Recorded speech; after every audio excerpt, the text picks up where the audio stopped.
It's kind of like Play-Doh, but there's 20 different textures, scents. You can make it smell like gas, bread, laundry detergent. Like, it's like crunchy, soft. It's like a lot of different things. It's not just like the green goopy slime. I call it an elevated multi-sensory experience.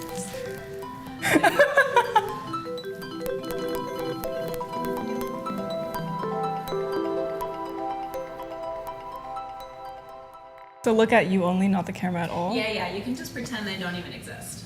Okay. I'm Christine. Sorry. I've never seen you like this before. It's usually me. I'm Christine. I'm Olivia. And we run a multi-million-dollar slime business for a living. There we go. That was it. Good? Nailed it. Was it it? She laughs when she's I know. I laugh a lot. Like I can't stop.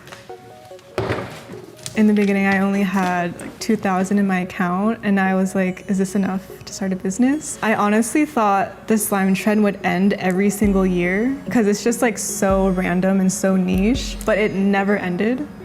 Everyone thinks we film on like a camera, but we just use an iPhone. Ready? TikTok's really helpful because we only do organic marketing.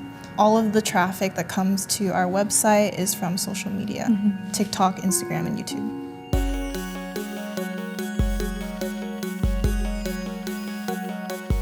Kind of lazy when it comes to marketing.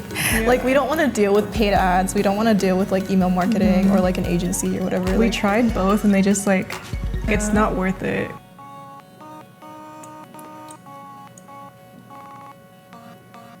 I love ASMR. My type of video style is very like ASMR focused. So these are the 2 scoopers I use. This is the original one. This is a new one. People hate this one. I don't know why. They were saying, we're gonna stop looking at your videos. I hate it, stuff like that. I hate you. I get really sad when people are really rude. They don't realize how much like work goes into a slime. The comments don't impact me that much. They're really funny. In the beginning, I think I saw a video, it was like a Thai slime account, and I was like, what is this? I have to touch it, like I need it in my hands right now. And then I just started doing it for fun. Like I started making 1, 2, then it went to like 100, and I had a whole cabinet full, filled with like little slimes. When I was first experimenting with slime, I was smoking a lot. All the strain names, it was like Grape Crush, OG Kush, like Butter OG, Crystal Coma, and it just sounded like really good slime names. We did not make money for maybe six months. I was like actually losing money and scared every week. I just thought I could do everything by myself, but once I had more help, it became easier.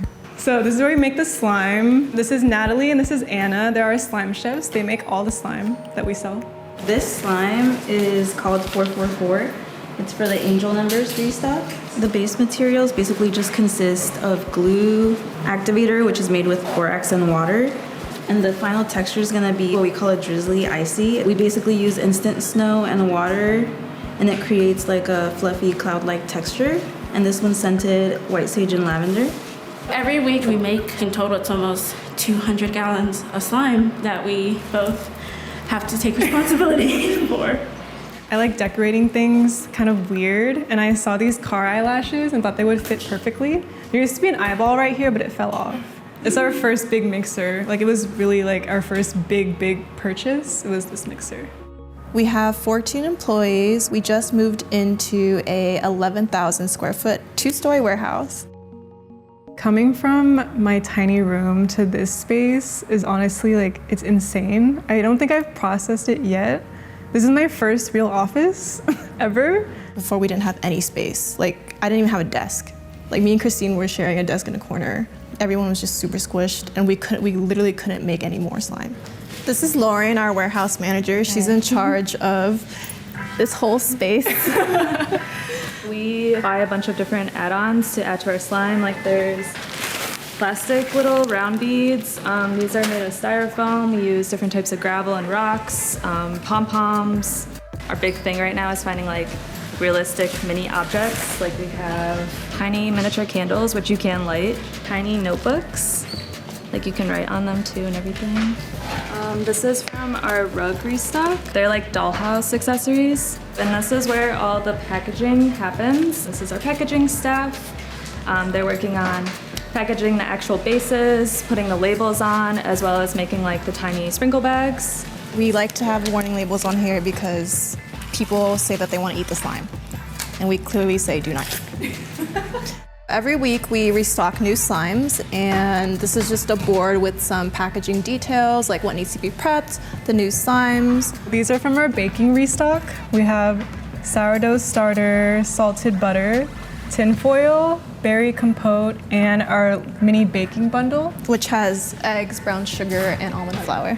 We try to do 4 to 5 new slimes every week, and we aim for 1,100 of each of the new slimes. So like around 5,000 or 6,000 per week. We restock every Friday at 3 p.m. PST. They usually sell out within, it depends, like it's either a few hours or like 2 days. We're expected to make 4 to 5 million this year. I feel like even more. Maybe at this even more. point. My goal was 6 million, so. We're doing better than expected at Yeah. this moment. In the beginning, I was paying myself maybe like 1,000 to 2,000 a month, barely. Yeah, I think when I joined, we only paid me like 1,000 a month. And Christine was barely paying herself. She like didn't want to pay herself. And I was like, as the CEO, you should get paid a lot more. And she just felt so guilty about being paid more. And so like I took over the finances. And I was like, I'm gonna start paying you this. And then basically every year we've just like increased our salary, and now we make 6 figures each. It definitely has to do with some childhood trauma. What is it called? Like the trauma? immigrant. Oh, we're first generation. Yeah.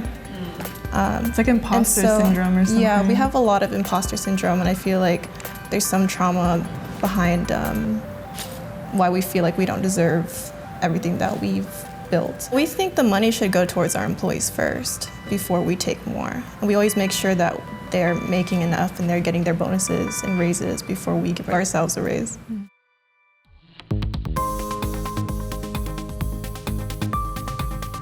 Welcome to Slime 101. Okay. Welcome to Slime 101. I think we should do it together. Okay. Welcome to Slime 101. So today we have tin foil. It is considered an advanced slime. There's a way to handle it so it doesn't stick to you. Like, this is what will happen if you're not experienced with handling a slime. Like, it happens to me too. If you know how to hold it, and if you add activator, it also helps a lot. It's kind of like pizza dough. You have to like, you can't just like put your hand in it and then it'll stick. You have to like move really fast. This is our salted butter. This is a more intermediate to beginner texture because it's very clay heavy.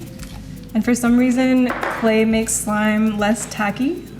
So it's easier for people to handle. This one's really soft and velvety. It's her favorite texture. My favorite texture.